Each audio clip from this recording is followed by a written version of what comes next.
सरोकार।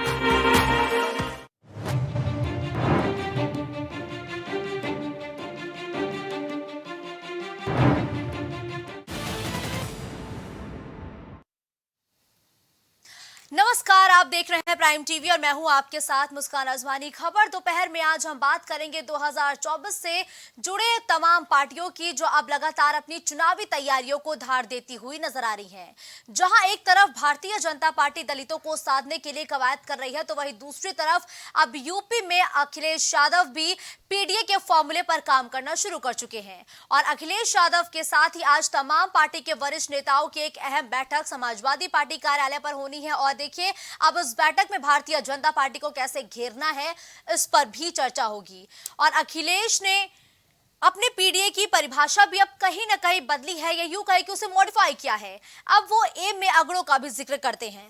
तो देखिए, आज प्रदेश कार्यालय पर कार्यकारिणी की बैठक है। बैठक में 2024 को लेकर तमाम कई बड़े फैसले लिए जा सकते हैं। जहां एक तरफ मध्य प्रदेश विधानसभा चुनाव में समाजवादी पार्टी और कांग्रेस के बीच रार साफ तौर पर देखने को मिली है। ऐसे में अब उत्तर प्रदेश की राजनीति में अपना मजबूत रसूख रखने वाली पार्टी यानी कि समाजवादी पार्टी अब लोकसभा चुनाव को लेकर अपनी रणनीति बना रही है। अगड़ा वर्सेस पिछड़ा पर अब ये पूरा चुनाव घूमता हुआ नजर आ रहा है। जहां एक तरफ भारतीय जनता पार्टी की अगर हम बात करें तो वो दलितों को साधने के लिए तमाम तरीके के सम्मेलन चला रही है। दलित महासम्मेलनों का जिक्र भी भारतीय जनता पार्टी के नेता करते हैं। नारी शक्ति वंदन अधिनियम का जिक्र भी भारतीय जनता पार्टी करती हुई नजर आती है। और भारतीय जनता पार्टी के तमाम दिग्गज नेता अब चुनावी मैदान में सक्रिय हो चुके हैं। ताबड़तोड़ दौरों का दौर भी जारी है। इसी बीच समाजवादी पार्टी भी सक्रिय राजनीति में उतर चुकी है और अपनी मजबूत दावेदारी पेश कर रही है। और आज यानी कि नए महीने के पहली तारीख में आज सपा कार्यकारिणी की बड़ी बैठक होनी है। और कार्यकारिणी के गठन के बाद आज ये पहली बार बड़ी और महत्वपूर्ण बैठक कार्यालय पर होनी है। जो उनके कार्यकारिणी की बैठक है वो जीतने का मंत्र नहीं, पिछड़े दलित अल्पसंख्यक का हक लूटने का मंत्र देंगे। 5 साल लगातार अखिलेश जी मुख्यमंत्री थे, तब उनको याद नहीं आए, पिछड़े दलित अल्पसंख्यक याद नहीं आए, सामान्य वर्ग के लोग याद नहीं आए। तो वो जो बैठक उनकी हो रही है, वो बैठक पिछड़े दलित अल्पसंख्यक का हक कैसे लूटा जाए, इसके लिए वो बैठक हो रही है। पीडीए की बात करते हैं तो हमको वो गाना याद आता है कि लेकर नाम पीडीए का लूटा हक पिछड़ों का। देखिए, समाजवादी पार्टी के अध्यक्ष अखिलेश यादव समेत प्रमुख पदाधिकारी आज उस बैठक में हिस्सा लेते हुए नजर आए। मीटिंग में लोकसभा चुनाव को लेकर रणनीति तैयार की गई और एक मसौदा भी तैयार किया गया, जिसमें उम्मीद है कि जातीय जनगणना और पीडीए समेत तमाम कई मुद्दों पर चर्चा की जाएगी। और साथ ही भारतीय जनता पार्टी को कैसे घेरना है, इस पर भी एक जो मसौदा है वो तैयार किया जाएगा। ऐसे में भारतीय जनता पार्टी की रणनीति क्या होगी, क्योंकि अखिलेश यादव लगातार सक्रिय राजनीति में उतर चुके हैं, तो वहीं दूसरी तरफ भारतीय जनता पार्टी ने भी अपना दलितों का दाव खेलना शुरू कर दिया है। आज इस बड़े मुद्दे पर चर्चा करने के लिए हमारे साथ भारतीय जनता पार्टी के प्रवक्ता अश्विनी शाही, समाजवादी पार्टी की तरफ से नितेंद्र यादव और बतौर राजनीतिक विश्लेषक दिलीप यशवर्धन जी हमारे साथ जुड़ चुके हैं। इस चर्चा की शुरुआत सबसे पहले नितेंद्र यादव जी से करते हुए। देखिए नितेंद्र यादव जी, कार्यकारिणी के गठन के बाद आज पहली बार समाजवादी पार्टी कार्यालय पर एक बड़ी और महत्वपूर्ण कार्यकारिणी की बैठक होनी है। इस बैठक के जरिए वो कौन से मुद्दे हैं जिसको घेरने की कोशिश भारतीय जनता पार्टी को रहेगी? जी अजवानी जी, देखिए ये तो एक प्रक्रिया है। जब प्रदेश कमेटी का गठन होता है उसके बाद में कार्यकारिणी की बैठक होती है और सबको जिम्मेदारियां जो दी गई हैं उनको क्षेत्रवार जिम्मेदारियां दी जाएंगी। कौन कहां पर क्या काम करेगा, प्रदेश के पदाधिकारियों को जिलेवार प्रभारी बनाया जाएगा, विधानसभा वार प्रभारी बनाए जाएंगे और उनको जिम्मेदारी तय कर दी जाएगी कि वो कहां पर कौन से क्षेत्र में क्या काम करेंगे। और ये सभी राजनीतिक पार्टियों की एक प्रक्रिया है, कार्यकारिणी होती है, उनकी बैठक होती है, उनकी जिम्मेदारी दी जाती है। इसको किसी दूसरे नजरिए से नहीं देखना चाहिए। हम किसको घेरेंगे, कैसे घेरेंगे, ये अंदर रणनीति का हिस्सा होता है। उसको टीवी में हम बैठ करके अभी नहीं डिस्क्लोज करने जा रहे हैं। अभी मीटिंग चल रही है, मीटिंग के बाद बहुत सारी चीजें जो होंगी उसको बाद में बताया जाएगा। देखिए नितेंद्र जी, लेकिन इस बैठक को लेकर ओपी राजभर साफ तौर पर कह रहे हैं कि इस बैठक में पीडीओ को लूटने की जो है वो रणनीति वो तैयार की जाएगी। कैसे पिछड़े, दलित और अल्पसंख्यकों को लूटना है, ये मंत्र अखिलेश यादव देंगे, ये साफ तौर पर ओपी राजभर कह रहे हैं। ये कौन है ओपी ओपी ओपी? इसकी कोई हैसियत है क्या? मेढक की तरीके टर करने वाले लोगों को आप यहाँ पे कोड कर रही हैं। इनका कोई वजूद है? किस पार्टी में रहते हैं, किसके साथ होते हैं, कब किसके लिए क्या बोलते हैं? उसको तो राजभर कहना भी एक अपने आप में गाली है। राजभर एक स्वाभिमानी कौम है जो कम से कम अपनी बात पर अटल रहती है। ये तो राजभर भी नहीं है, इसका तो डीएनए चेक करने लायक है। ऐसे लोगों की चर्चा मत किया करिए, हम लोग ऐसे लोगों को जवाब नहीं देना चाहते हैं। लेकिन नितेंद्र जी, 22 के विधानसभा चुनाव में तो ये आपके सहयोगी थे। अब आज आप कह रहे हैं कि कौन है ये राजभर? अगर हम बोलते हैं तो वो भी अपशब्द हुआ। फिर भाजपा के हो गए। अरे इसके पहले वो भाजपा के थे, उसके पहले सोनेलाल पटेल के थे, उसके पहले बसपा के थे। उसका कोई वजूद है? ऐसे लोगों को की कोई चर्चा नहीं की जानी चाहिए। राजनीति में ऐसे लोगों का कोई अस्तित्व नहीं होता है। इनकी तो बाइट भी नहीं आपको लेनी चाहिए, दिखाना चाहिए। ऐसे लोगों को नकारना चाहिए। ये तो न्यूसेंस पहलू है समाज के, किसी के नहीं है, ये अपने समाज के नहीं है। इनसे ज्यादा वजूद तो महेंद्र राजपूत का है, महेंद्र राजभर का है। अश्विनी शाही जी, आपके सहयोगी पर तमाम बड़े सवालिया निशान और आरोप लग रहे हैं, क्योंकि उन्होंने पीडीए को लेकर के साफ तौर पर कह दिया है कि समाजवादी पार्टी पीडीए को कैसे लूटना है इस पर आज मंथन करेगी। क्या कमेंट होगा इस पर, अश्विनी जी? मुझे दो लाइनें याद आती हैं, जब नाश मनुज पर छाता है पहले विवेक मर जाता है। समाजवादी पार्टी का हश्र वही होने वाला है। देखिए, कुछ दिन पहले माननीय अखिलेश जी ने से किसी ने पूछा राजा भैया के बारे में, उन्होंने पूछा कौन राजा, और वही बात आज नितेंद्र जी कह रहे हैं, कौन ओपी ओपी ओपी क्या मतलब? भाई देखिए, उनके पास भी 5, 7, 8 विधायक हैं जो उनके टिकट पर चुनाव लड़े, आपके सहयोगी रहे, और आज आप कह रहे हैं लोकतंत्र में इन चीजों का। अश्विनी जी, कितनी लोकसभा दे रहे हो? ये नाश उस पर छाता है, विवेक उसका पहले मर जाता है, आप पर लागू होता है। उसका गुणगान कर रहे हैं बैठ करके। नहीं, वो आपके ऊपर नितिन जी लागू होता है। आप लोग अहंकार में आ चुके हैं इस तरीके से। इस तरीके अखिलेश जी अहंकार में है, वैसे आप लोग इतना बड़ा नेता है, इसलिए नितेंद्र जी जो है ये बौखलाहट जो हो रही है, ये कहीं ना कहीं हताशा और निराशा की तरफ समाजवादी पार्टी को ले जाता है। जो देखिए किस तरीके से विचलित होकर चिल्ला रहे हैं। अभी उन्होंने कुछ कहा, विचलित होकर चिल्ला रहे हैं, ये विचलन बता रहा है कि समाजवादी पार्टी कहीं ना कहीं घोर निराशा में है, जिसके लिए आज वो बैठक कर रहे हैं, और वो बैठक भी होगी उस घोर निराशा को कैसे बचा जाए। ठीक है नितेंद्र जी, थोड़ा संयम रखिए। आपकी बातों को भी अश्विनी शाही जी ने बहुत आराम से सुना था। प्लीज अब मैं आपसे गुजारिश करूंगी कि प्लीज अश्विनी शाही जी को बोलने दीजिए, फिर मैं सीधा आपका रुख करूंगी। अश्विनी जी देखिए मुस्कान जी, ये अकुलाहट और विचलन ये बताता है कि घोर निराशा का शिकार समाजवादी पार्टी हो चुकी है। लोकतंत्र में किसी को भी, कोई भी दल हो, इनके साथ हो, हमारे साथ हो, किसी के साथ हो, अपना संघर्ष करने का, अपना संगठन बनाने का उसको संवैधानिक अधिकार है। अब कौन है कौन नहीं है, ये लोग क्या है भाई? एक अध्यापक के पुत्र जिनको थाली में सजाकर उनके पिता ने दे दिया मुख्यमंत्री की कुर्सी, ये कौन थे? कौन जानता था इनको? उनसे पूछिए ना, मुलायम सिंह यादव जी से। चौधरी चरण सिंह जी के साथ कैसे लगे रहे, फिर चंद्रशेखर जी के साथ कैसे लगे रहे, बीपी सिंह जी के साथ कैसे लगे रहे, कहां रहे, फिर तो बनाया उन्होंने अपनी पार्टी। उसके पहले तो पिछलग्गू ही रहे। तो राजनीति में संघर्ष करने के लिए कहीं ना कहीं लगा रहना पड़ता। मैं किसी की तरफदारी नहीं कर रहा हूं, मैं बता रहा हूं हिंदुस्तान के संवैधानिक व्यवस्था का, लोकतांत्रिक व्यवस्थाओं का जो खूबसूरती है उसको मुस्कान जी बताने की कोशिश कर रहा हूं। ये लोग महाराजाओं की तरह व्यवहार करते हैं। अखिलेश यादव जो एक, मैंने पहले कहा ना कि एक अध्यापक से आज हजारों करोड़ की संपत्ति के मालिक हो गए, जिनके घर पे प्राइवेट प्लेन उतरने का स्ट्रिप बनवा रखा है उन्होंने, उस परिवार के सदस्य हैं। इनको कैसे इस अहंकार में ओम प्रकाश राजभर दिखेंगे, केशव देव मौर्य दिखेंगे, केशव प्रसाद मौर्य कैसे दिखेंगे, ब्रजेश पाठक सर्वेंट दिखेंगे? तो अहंकार है, पहले विवेक मर जाता। पार्टी सही करें। उत्तर प्रदेश में हम 80 सीटों को जीतने की तरफ जा रहे हैं अपने सहयोगियों के एनडीए के साथ, और यहां इनका एकदम वजूद खत्म हो जाएगा क्योंकि एक तो अहंकार, दूसरा जनता की विरक्ति समाजवादी पार्टी से होती जा रही है। और वही सत्य है कि योगी आदित्यनाथ जी अपने बेहतर लोक कल्याण की नीतियों के साथ उत्तर प्रदेश को बीमारू राज्य से अच्छे राज्य की तरफ ले आए हैं, और अब बेहतर यही होगा कि वो आगे तक पहुंच जाएं। ठीक है दिलीप यशवर्धन जी, देखिए आईएनडीआईए में रार की खबरें अक्सर सुनने को मिलती हैं, देखने को मिलती हैं, और जब मध्य प्रदेश विधानसभा चुनाव में ये आईएनडीआईए गठबंधन में एकजुटता दिखाने की बारी आई तो कहीं ना कहीं सपा और कांग्रेस अलग थलग पड़ते हुए साफ तौर पर देखे जा चुके हैं, जहां दोनों एक दूसरे के सामने हैं। ऐसे में अगर हम यूपी की बात करें तो कांग्रेस ने अभी तक प्रदेश कार्यकारिणी का ऐलान तक नहीं किया है। दूसरी तरफ कार्यकारिणी के गठन के बाद समाजवादी पार्टी की आज ये पहली बैठक होनी है। इस बैठक के जरिए क्या सपा कोई कड़ा संदेश कांग्रेस को देने की कोशिश कर रही है क्या? दिलीप जी।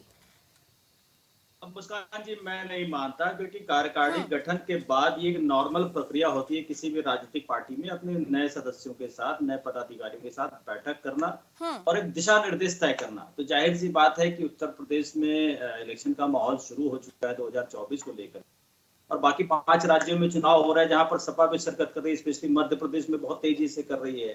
तो इन सारी चीजों को लेकर के रणनीति बनाया जाना एक सामान्य सी प्रक्रिया है, इसमें कुछ विशेष नहीं कहा जा सकता। या नई कार्यकारिणी के गठन के साथ अगर अखिलेश यादव जी मीटिंग कर रहे हैं तो वो कोई कड़ा संदेश देना चाहते हैं, मैं इस बात पे भी बहुत ज्यादा अपनी सहमति नहीं जताता हूँ। ये एक नॉर्मल प्रक्रिया है। रही बात कि इलेक्शन को लेकर के स्ट्रेटेजी, ये तो सतत प्रक्रिया है। कार्यकारिणी का गठन हुआ तब भी, उसके पहले भी था और उसके बाद भी रहेगा। और उत्तर प्रदेश में इनकी क्या स्थिति होगी यह आने वाला समय बताएगा। इंडिया गठबंधन को लेकर के इधर राजनीतिक पार्टियों की उठापटक चल ही रही है और उधर कोर्ट में भी केस फाइल हो चुका है। लेकिन कोर्ट केस के फाइलिंग में इलेक्शन कमीशन ने अपना व्यू एकदम क्लियर कर दिया है कि इलेक्शन कमीशन के पास इस गठबंधन को रोकने की कोई लीगल अथॉरिटी नहीं है। ना तो रिप्रेजेंटेशन ऑफ पीपल्स एक्ट में ऐसा कोई प्रावधान दिया है, ना हमारे कॉन्स्टिट्यूशन में ऐसा कोई प्रावधान दिया है कि इलेक्शन कमीशन किसी अलायंस में इंटरफेरेंस करे, चाहे उनके अलायंस को लेकर के, चाहे नाम को लेकर के। सेंट्रल गवर्नमेंट यानी कि भाजपा, जिसने सबसे ज्यादा ऑब्जेक्शन किया था या राजनीति करी थी इस नाम को लेकर के, उन्होंने अभी तक कोर्ट में अपना पक्ष नहीं रखा है। कोर्ट ने उनको टाइम दिया है, बाकी जो राजनीतिक पार्टियां हैं अपोजिशन की, उनको भी समय दिया है। अब कोर्ट इस पर क्या डिसीजन लेता है ये आने वाले समय में पता चलेगा। लेकिन इस नाम के अंतर्गत जो गठबंधन किया गया है 24 पार्टियों के द्वारा, वो गठबंधन किसी काम का नहीं। और ये गठबंधन अगर रहा तो भारतीय जनता पार्टी की सरकार 2024 में शर्तिया बनेगी, उसको कोई नहीं रोक पाएगा। और उत्तर प्रदेश में अगर इस गठबंधन को लेकर के उठापटक चली तो कांग्रेस को भी नुकसान होगा और कांग्रेस से ज्यादा समाजवादी पार्टी को नुकसान होगा। तो बेहतर ये होगा कि समाजवादी पार्टी गठबंधन तोड़ दे तो उत्तर प्रदेश में 2024 में कुछ मजबूत स्थिति में रह सकती है। और अगर गठबंधन के साथ चले और कांग्रेस को उन्होंने जगह भी स्पेस दिया तो हो सकता है इनकी जो पिछली बार सीटें आई थी वो भी कम पड़ जाए। बिल्कुल सही कहा। तो देखिए नितेंद्र जी से एक छोटा सा कमेंट चाहेंगे। देखिए नितेंद्र जी, लगातार हम भी आईएनडीआईए गठबंधन का भी जिक्र कर रहे हैं, लेकिन आज जो बैठक है ये महज सपा की है, जहां तमाम तरीके की आप कह रहे हैं योजनाएं बनाई जाएंगी, सदस्यों को जिम्मेदारी दी जाएगी। लेकिन दिलीप जी लगातार यही कह रहे हैं कि समाजवादी पार्टी के लिए अच्छा अभी भी कहीं ना कहीं यही हो सकता है कि वो गठबंधन से अलग हो जाए, कांग्रेस से अलग हो जाए, वरना इसका खामियाजा आपको भुगतना पड़ेगा। नितेंद्र जी। दिलीप जी एक राजनीतिक विश्लेषक हैं, ये उनकी अपनी सोच हो सकती है, लेकिन कौन राजनीतिक दल क्या करेगा, किसके साथ गठबंधन करेगा, नहीं करेगा, ये उस दल का अपना नीति है, उसकी नीति पर निर्भर करता है। इस पर खैर कोई कमेंट नहीं करूंगा दिलीप जी पर। अब दिलीप जी जरा उस पर भी कोई टिप्पणी कर दें जो एनडीए का गठबंधन है, जिसमें लगभग 40 दल हैं और उसमें जिनके नाम भी हो सकता है दिलीप जी पूरे ना जानते हैं उन 40 दलों के, ऐसे भी कई दल हैं जिनका कोई नाम नहीं जानता है। तो क्या होगा उसका परिणाम, ये उसको देखा जाएगा। हम लोग क्या करेंगे ये हमारा, अभी तो पहले 5 राज्यों के हम लोग चुनाव लड़ रहे हैं, 5 राज्यों के चुनाव परिणाम आएंगे, इसके बाद में गठबंधनों के दौर की जो बैठकें होंगी उस पर हम लोग अपना निर्णय लेंगे। अभी तो हम लोग अपने संगठन को चुस्त दुरुस्त करने में लगे हैं, हम लोग अपनी तैयारी कर रहे हैं, अपने संगठन को मजबूत करेंगे, अपने पार्टी की नीति रीति को जन जन तक पहुंचाने के लिए जो संगठन का मुख्य महत्व होता है, संगठन के जो पदाधिकारी हैं, जिनको जो जिम्मेदारी मिली है, उनको हम लोग तैयार कर रहे हैं, उनको अपनी विचारधारा से लैस करने का काम करेंगे। ये आज की बैठक का और आज की मीटिंग का कोई मतलब गठबंधन पर निर्णय करने के लिए बैठक नहीं हो रही है। उस पर हमारे आदरणीय नेता राष्ट्रीय अध्यक्ष जी और हमारे राष्ट्रीय कार्यकारिणी है, वो भी बैठेगी, वो सब निर्णय लेगी भविष्य में क्या होना है। लेकिन देखिए नितेंद्र जी, अश्विनी शाह जी का साफ तौर पर यह भी कहना है कि समाजवादी पार्टी की बौखलाहट है, जो लगातार ताबड़तोड़ बैठकों का दौर जारी है, जो अखिलेश यादव साइकिल यात्रा पर निकल रहे हैं, ये सिर्फ समाजवादी पार्टी का डर है। अच्छा मुस्कान जी, इससे ज्यादा तो मैं तो मान लेता हूँ भारतीय जनता पार्टी तो आज लगता है दम तोड़ने की स्थिति में जा रही है। तो 24 घंटे बैठकें चल रही हैं, एक एक गली मोहल्ले की बैठकें चल रही हैं, इनके प्रदेश संगठन मंत्री गली गली बैठक करते, तो इसका मतलब भारतीय जनता पार्टी आईसीयू में चली गई है, अब ये अंतिम सांसें ले रही है। बौखलाहट है क्या इनकी? अरे भाई, कोई पार्टी मीटिंग करेगी, ये उसकी बौखलाहट क्या, कैसी बचकानी जैसी और बेवकूफों जैसी बात कर रहे हैं। इस पर तो मतलब टिप्पणी करना भी उचित नहीं लगता है। ऐश्वर्य शाही अच्छे प्रवक्ता है, अब ये इनकी बौखलाहट नहीं तो क्या है, हताशा नहीं तो क्या है? आईसीयू चली गई भारतीय जनता पार्टी, सांसें दम तोड़ रही है। गली गली में मीटिंगें क्यों कर रहे हैं? उनकी बूथ की मीटिंगें होती है, पन्ना प्रमुख की मीटिंगें होती है, वार्ड की बैठकें हो रही, तो दम निकल रही है, सांसें टूट रही है, आईसीयू में चली गई। क्या आजमानी जैसी बातें, ऐसी डिबेट कराती है जिसमें मतलब कोई मतलब नहीं होता है। अरे पार्टियां में बैठकें नहीं करेंगी तो पार्टी किस बात की? राजनीतिक पार्टियां हैं, वो बैठक करेंगी, मीटिंग करेंगी, अपने कार्यकर्ताओं को वैचारिक रूप से तैयार करेंगे। ये कैसी बात है इनकी ऐश्वर्य शाही की कि वो बौखलाहट है, वो धरातल पर है? अरे अभी जवाब मिले, अभी घोषित ताजा जवाब मिला है। 5 जिला पंचायत के चुनाव उसी दिन परिणाम आए, 5 समाजवादी पार्टी जीती, भारतीय जनता पार्टी जमानत जब्त हुई 500 सीटों पर। पता नहीं कैसे भूल जाते हैं लोग। ठीक है नितेंद्र जी, वापस आपका रुख करेंगे, लेकिन एक छोटा सा कमेंट लेते हैं। देखिए दिलीप यशवर्धन जी, लगातार अगर हम समाजवादी पार्टी की बात करें तो ये जातीय जनगणना और पीडीए के फॉर्मूले पर लगातार कहीं ना कहीं, अगर हम इनके बयानों पर गौर करें या बयानों पर नजर डालें, तो लगता है बयानों से कि ये भारतीय जनता पार्टी को घेरने की पूरी कोशिश करते हुए नजर आते हैं। अगर विपक्षी दल और समाजवादी पार्टी जातीय जनगणना और पीडीए के मुद्दे को ऐसे ही धार देंगे तो क्या ये एनडीए के लिए नुकसान हो सकता है क्या? मुस्कान जी, मैं सपा के प्रवक्ता की बात का समर्थन करता हूं कि राजनीतिक पार्टियों में मीटिंग होना ये तो एक प्रक्रिया है। इसमें कोई अपोजिशन भाजपा ये कहे कि समाजवादी पार्टी बौखला गई है या समाजवादी पार्टी भाजपा को कहे कि वो आईसीयू में चली गई, इन बातों का कोई मतलब नहीं है। इलेक्शन का टाइम है और इलेक्शन ना भी हो तो भी मीटिंग एक प्रक्रिया है राजनीतिक पार्टियों की, और मीटिंग करके ही अपनी विचारधारा को जनता तक पहुंचा सकते हैं। दूसरा, उन्होंने सवाल उठाया था कि जो एनडीए के 40 घटक हैं उनकी क्या स्थिति है।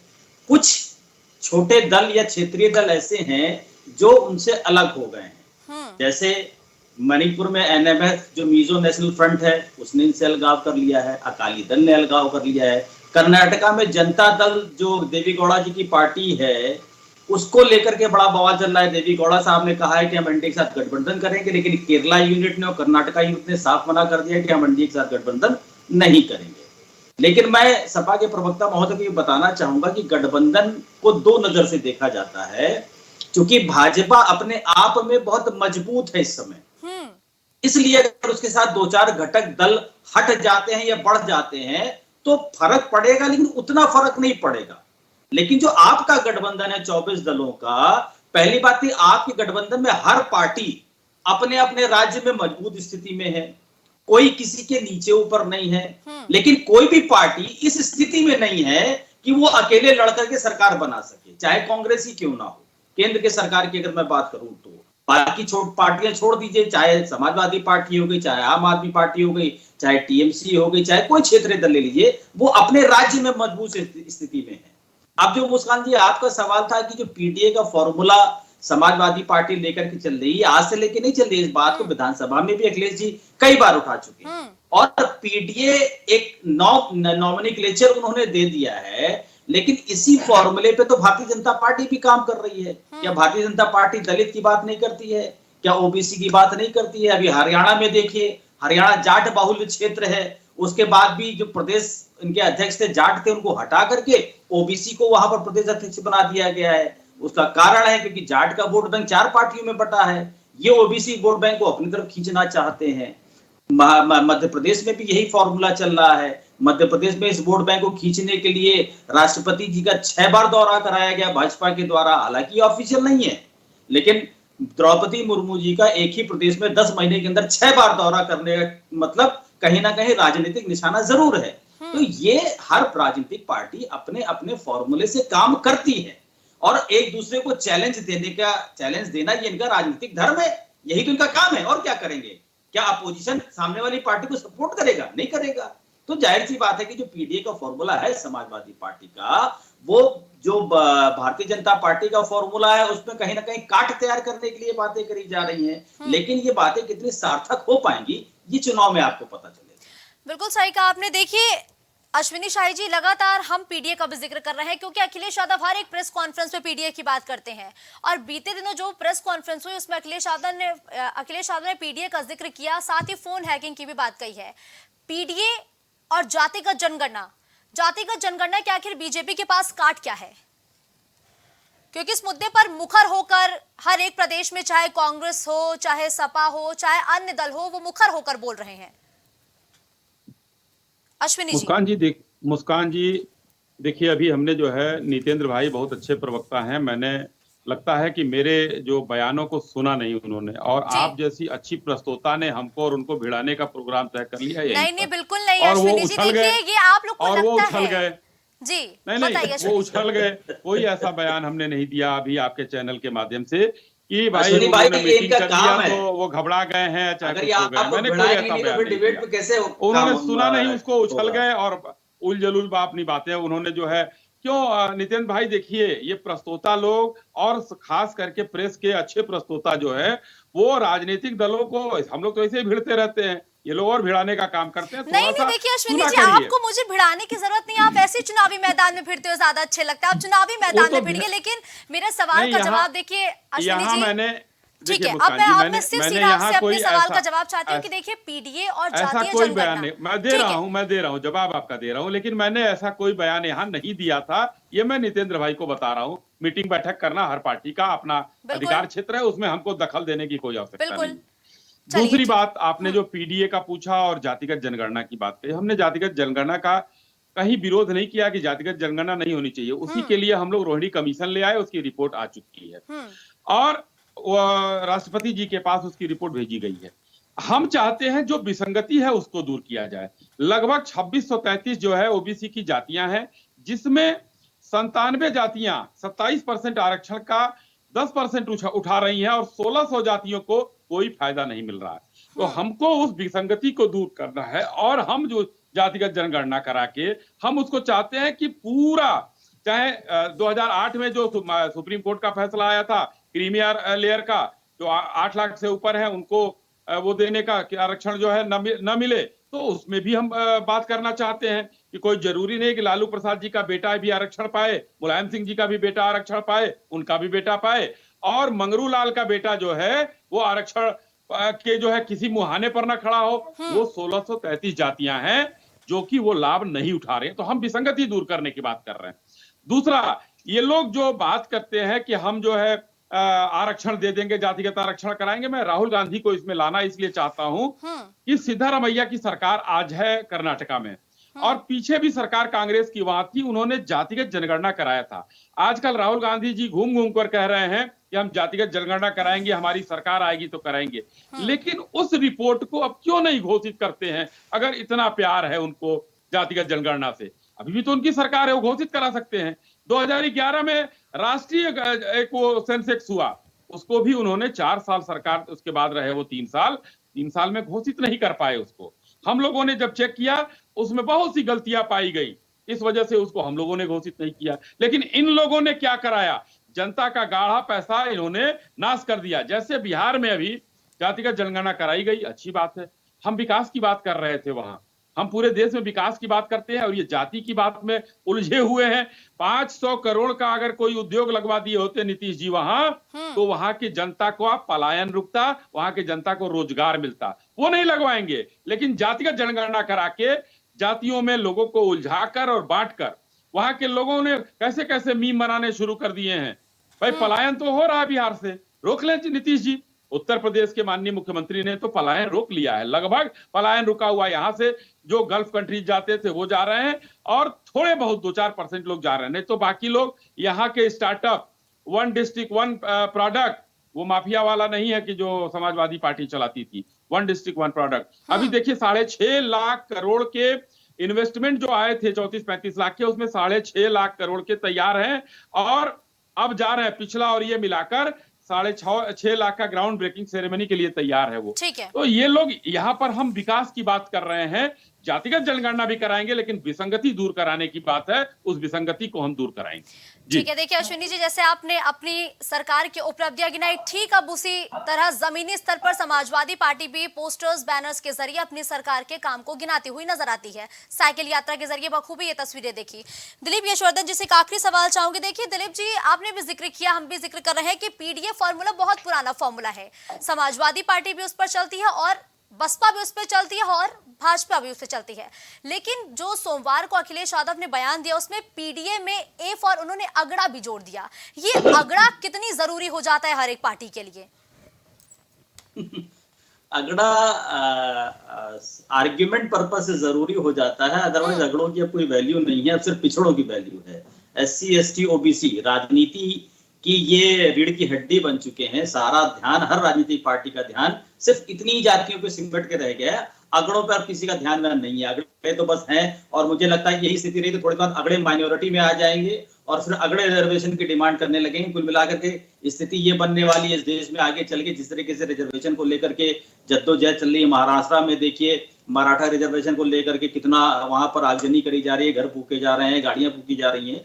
ये स्थिति रही तो आने वाले समय में इस देश में 100% रिजर्वेशन हो जाएगा और जो अगड़े हैं वो हाथ में कटोरा लेकर के खड़े हो जाएंगे, भीख मांग के अपना काम चलाएंगे।